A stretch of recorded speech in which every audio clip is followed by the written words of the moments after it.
tip number 2 is to use time blocking. Now, time blocking is an absolute game changer. This is when you're going to dedicate specific time slots to a certain task. So for example, you might specifically set the mornings aside to complete some housework. And then you may decide that the early afternoon is time to focus on university assignments, so getting some of your projects and your tasks done for uni. And then the late afternoon you may dedicate to family time. This may be dependent on the ages of your children, but you may decide that no, my late afternoon and evenings, that's for family activities.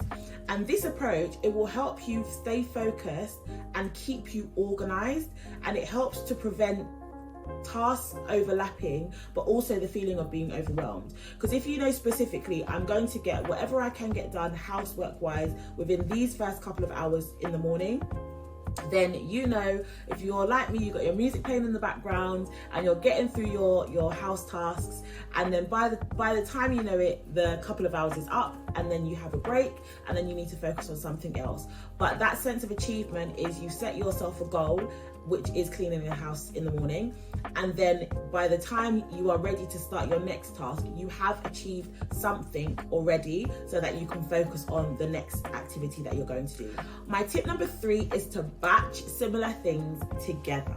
So if you have several tasks that are similar, for example, you've got to reply to emails, or you've got to organize study materials, or you've got to meal prep, you might want to try and do it all at once. You can do things like putting meal prepping and organizing your kitchen together so that is one task you're going to focus on. Batching similar tasks saves so much time, and it keeps you in the mental space so you can focus without having this constant shifting from one task to the next.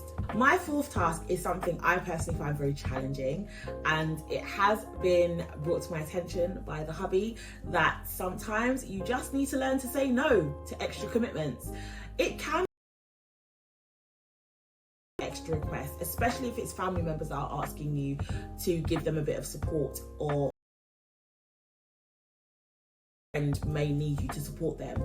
But when you are managing a lot of things and you've got a lot of things, say no to things that are not essential. Protecting your time, balanced. So if an invitation comes and it's an extra commitment that you can't necessarily fulfill and it doesn't really align with your priorities, it's okay to say no. Don't feel bad to say no. My 5th tip is to plan and prep the night before. It should have been number 1.